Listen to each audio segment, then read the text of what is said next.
Now we continue to discuss about the second part of the analysis of DPSPs, which is going to deal with the sanctions and the utility. So if somebody who has not watched the previous videos, there are two videos more on the DPSP. One is categorization, another is the features, which is the analysis first part. Please do check them. From here on, we try to understand the details of how have they got the sanctions and what is the utility of these directive principles. Now when we talk about sanctions का क्या मतलब है यहाँ पे कि इनको authority कहाँ से मिल रही है, because they are non enforceable and they are non justiciable. So the idea will be कि फिर इसका मतलब ही क्या है, what is the point of having this, right. So इनको सैंक्शन, इसके पीछे की जो अथॉरिटी है वो कहाँ से मिल रही है. So when we talk about sanctions behind the directive principles, सबसे पहले तो what we have to understand कि yes they are non enforceable, that is okay, but yet they are fundamental in governance of country. I hope you remember, पिछले video में आपको बताया है article 37 itself directly mentions that they are fundamental in the governance. So even if it is telling कि ठीक है, मतलब even if it is non enforceable, लेकिन अगर ये फंडामेंटल होने की बात आर्टिकल खुद कह रहा है तो definitely there is a sanction because it is coming directly from the constitution. Okay, then moving on to another thing that you will have to understand कि आर्टिकल 37 में ही एक और बात की गई है that it is the duty, it shall be the duty of the state. ये वर्ड यूज़ किया गया है. फर्स्टली कि it is mentioned in the constitution itself gives it a political sanction. ठीक है, पहली बात तो कि पॉलिटिकल सैंक्शन है. Secondly, because the term used in Article 37 is the duty of the state, तो ये एक moral obligation भी है, तो यहाँ से भी एक sanction या authority हमें समझ आ रही है. That is also what we are getting. Another thing also is कि there has been a statement by Dr. Ambedkar, आप अपने बुक में भी पढ़ोगे. Dr. Ambedkar has used a statement. I'll read that out to you. So if you see here in your book, actually there are many people who are quoted about talking about the sanctions. So we are just taking a couple of them only, not the whole detail, because everything you will not be able to remember. So I'm just taking the personalities and their words which are going to be helpful to you in remembrance. But definitely once after the lecture, when you read the book, you will have to go through all those personalities. So let's see, अगर हम doctor Ambedkar की बात करें तो ये लक्ष्मीकांत की copy है, which I'm just going to quote here right now. So he said in the Constituent Assembly about this DPSP that a government which rests on popular vote, which means a democratic government, can hardly ignore the directive principles. So any wise and democratic government will not ignore the directive principles while shaping its policy. If any government ignores them, it will certainly have to answer for that before the electorate at the election time.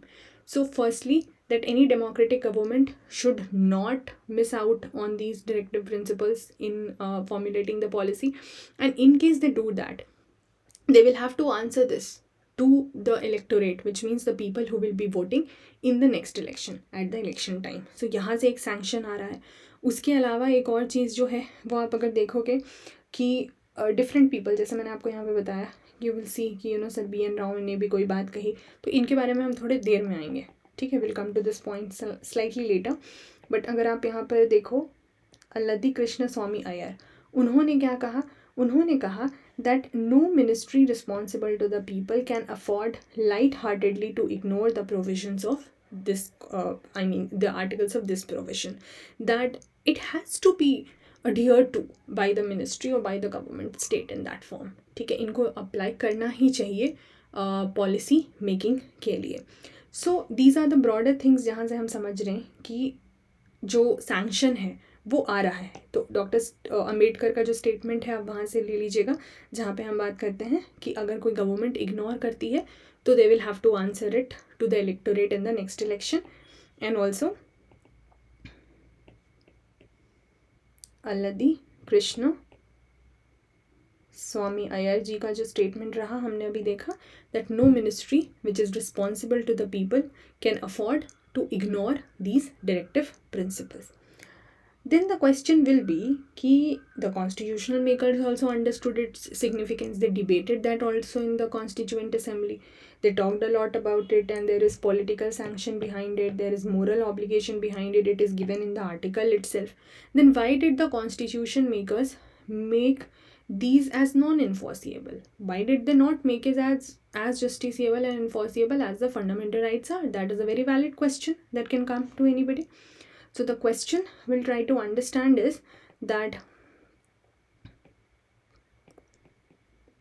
why did the constitution makers make the directive principles non-justiciable, which means also legally non-enforceable. Firstly अगर आप उस समय सोचें जब constitution बन रहा था, we had lack of financial resources, ठीक है, टू इम्प्लीमेंट देम. बिकॉज अगर हम लीगल इन्फोर्सिबिलिटी दे देते हैं, if we would have made it legally enforceable, which means इनको इम्प्लीमेंट करना पड़ता, it needed to be implemented mandatorily. अभी भी इम्प्लीमेंट करना पड़ेगा, but at least that is not a mandation. But अगर हम इसको लीगल इन्फोर्समेंट दे देंगे तो मैंडेशन हो जाएगा. तो there was lack of financial resources for the implementation. Apart from that, they might act as a kind of hindrance in the implementation, like based on the situation. For example, the vast diversity of the country, so multiple things has to be considered. Then backwardness, हम पुराने समय की बात कर रहे हैं, 1947-50 हम तब की बात कर रहे हैं, ठीक है, नॉट 47 बट कॉन्स्टिट्यूशन तो 50 में इन्फोर्स हुआ फाइनली, तो 14 and 50 की हम बात कर रहे हैं. तो ये सब क्या हो सकते थे? They could have act as hindrances to the implementation of DPSP. उसके अलावा अगर ये बर्डन पड़ रहा होता स्टेट पर, तो एक न्यूली इंडिपेंडेंट नेशन है उसको बहुत परेशानी उठानी पड़ती, बिकॉज हम उस टाइम बहुत सारी और चीज़ों से जूझ रहे थे, पॉवर्टी वगैरह जो हमें डील करनी थी. तो एक बहुत ही प्रैक्टिकल व्यू लेते हुए, in a very pragmatic manner, in a very pragmatic और practical view, the constitution makers decided that will not let these be a justiciable और अ इन्फोर्सिएबल प्रिंसिपल. ठीक है, अब यहीं पर वो वाली पॉइंट आएगी जो मैंने आपको बताया था कि हम BN राव सर की बात करेंगे. तो आप यहाँ पर नाम देख रहे होगे, sir BN Rao, who is the constitutional adviser to the constituent assembly. उन्होंने क्या बोला ना कि he recommended that, because he was the adviser, so he recommended that जब हम इंडिविजुअल राइट्स की बात करेंगे, whenever will talk about the individual rights, it should be divided into 2 categories. तो individual rights according to him should have been divided into 2 categories. One, the rights which are justiciable, another non-justiciable. And this idea was accepted by the drafting committee considering the situation of the country. So the fundamental rights जो justiciable हैं उनको part 3 में रख दिया गया, and DPSP जो non justiciable की तरह, इसीलिए याद है DD वासु में हमने वो कैटेगरी देखी थी, that one category was non-justiciable rights. Everything has a reason. Why did he classify it like that? Has a reason. Okay, so they were the non-justiciable DPSPs are put in the part 4 of the constitution. This is how the sanction and the question part that this has happened. Apart from that, there are 2 more articles in the Constitution of India which I'll just show you. जहाँ से भी ये आ जाता है कि ये जो sanction है ना वो फुलफिल होनी चाहिए. एक है आर्टिकल 355 और एक है article 365. These 2 articles you will read in detail when you do the emergency part, but I will give you the wordings of that, the verbatim, because उससे आपको समझ में आएगा जो हम करने की कोशिश कर रहे हैं. Let's see 355 क्या कहता है. Duty of the union to protect states against external, चलिए तो अभी छोड़िए, let's see the detail because आपको ये इमरजेंसी के कॉन्टेक्स्ट में बेहतर समझ आएगा. It shall be the duty of the union to protect every state against external aggression and internal disturbance. ठीक है, कि ये यूनियन की जिम्मेदारी होनी चाहिए कि हर स्टेट को, यहाँ पे स्टेट मतलब राज्य है, okay, to protect from any kind of external aggression and अगर कोई इंटरनल डिस्टर्बेंस होता है तो, and to ensure, now what is important is actually this part for us, for this topic, to ensure that the government of every state it carried on in accordance with the provisions of this constitution. So it is the duty of the union to ensure that the states are carrying their work in accordance with the provisions of this constitution. कौन सा provision is not written, ठीक है, In general, it is written provisions of this constitution. So DPSP is also a provision of this constitution under part 4, right? तो अगर states इसको नहीं fulfill करेंगे, so union has every right to claim that you are not working as per the constitution or you're not working in accordance with the constitution. It can be done. So there is an indirect sanction coming from here also. Another article that I said was 365. It is related to that only. That is why it is given. So 365 says, where any state has failed to comply with or to give effect to any directions given in the exercise of the executive power of union. So if union has given any directions and the state has failed to comply with that direction, or the state has not been able to give effect to that direction under any provisions of this constitution, please see. So the directions of the union should happen under the provisions of the constitution. Again, it is giving the union that power that they can claim that the state has not done it. And in this case, the president will get lawfully that right. So it shall be lawful for the president to hold that a situation has arisen in which state government cannot be carried on in accordance with the provisions of the constitution. ये basically जिसको हम state emergency बोलते हैं, presidents rule, उससे related provision है जिसको आप emergency में एज आई सेड बेहतर समझेंगे.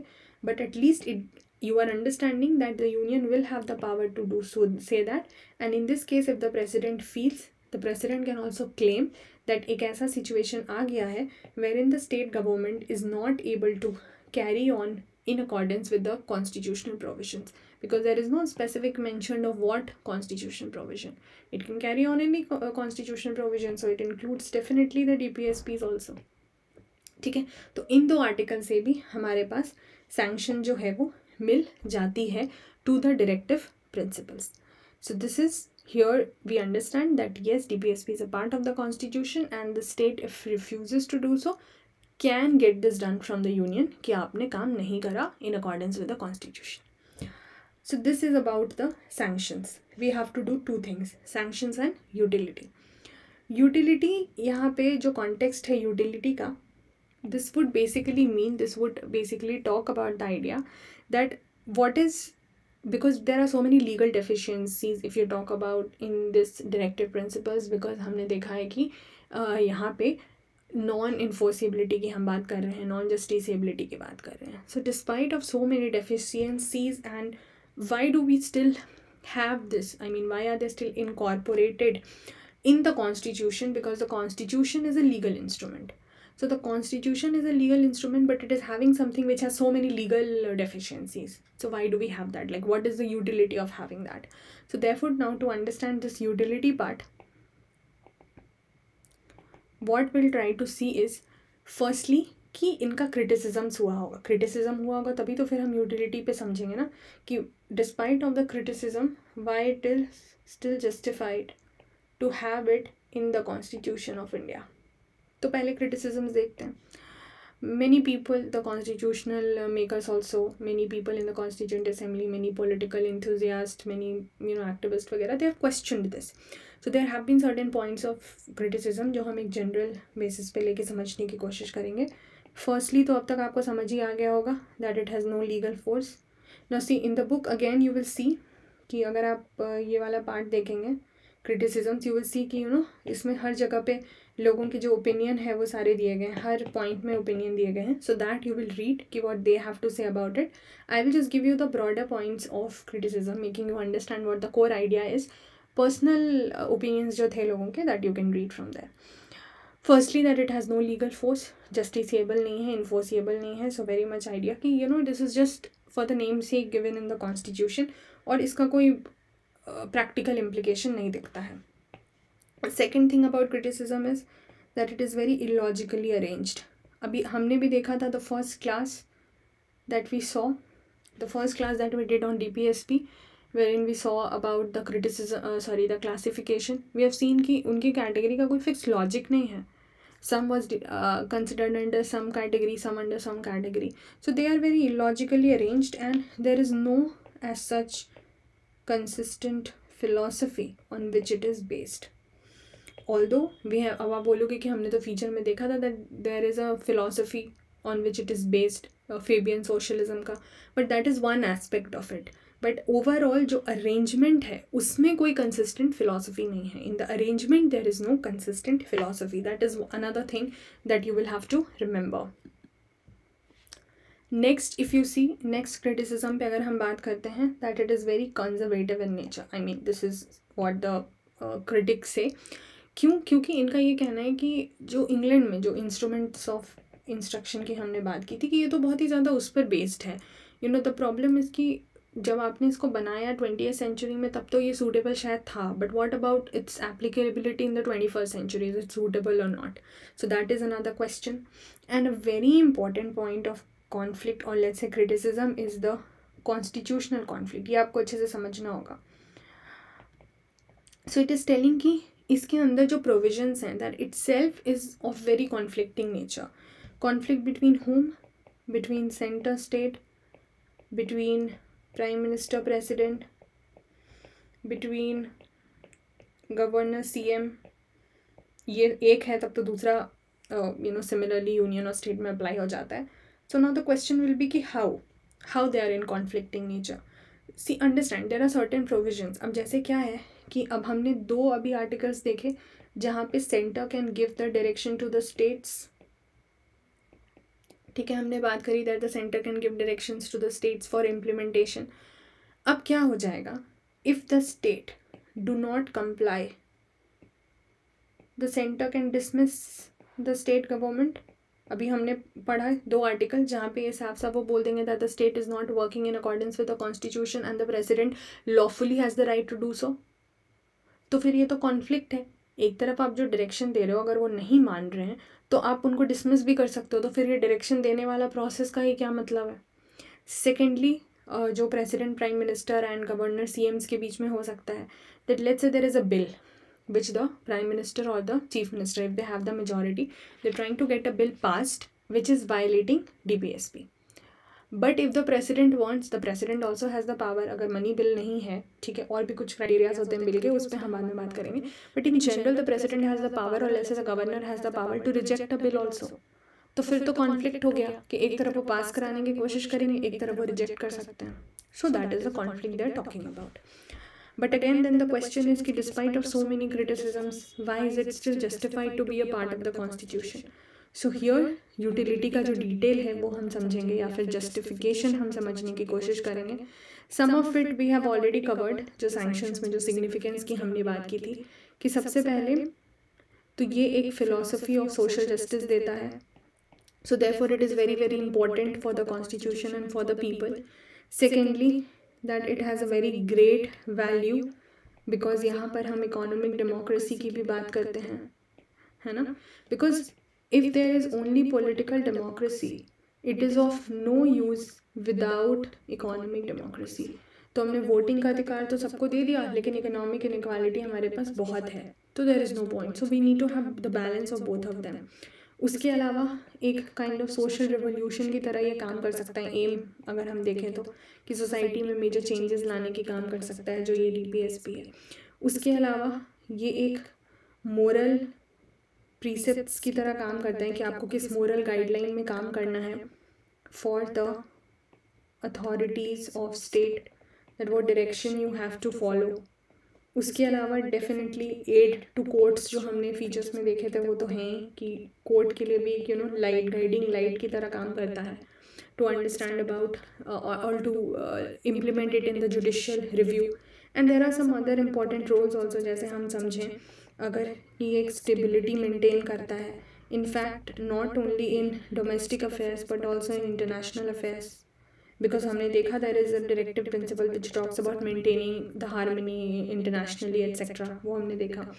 Then it kind of acts as supplementary to fundamental rights because fundamental rights के केस में हमने देखा कि ओनली पॉलिटिकल एस्पेक्ट है और ये सप्लीमेंट्री हो जाता है because it provides the social economic aspects also. So in totality now we get these everything. And उसके अलावा this is a very important you can say a pointer to check the performance of governments जैसे doctor Ambedkar ने बोला था that if any government does not follow this or rejects this, they will have to answer to the electorate in the next election. So you can question the government that you have not followed these. So DPSPs are acting as kind of a guide and philosopher in several cases to the state, and if they follow it, India will reach to a point wherein at least will have majority of the problem solved. Because if you'll notice in that the list of the directive principles, you will see that it is covering so many aspects: gender, environment, children, education, animals, like whatnot, like so international issues, and of course rest everything related to the nation. So it is almost covering a very multidimensional aspect, and if taken care of by the government, we can actually go very good in the direction of having things for the better things for the country. So this is where we end our discussion on the second part of the analysis. I hope these are making sense to you. I hope you are taking the benefit from these. So sanctions and utility part is done. In the next video, we'll proceed with another set of analysis, and we'll see what is next for you. So take care guys, till then. Bye bye.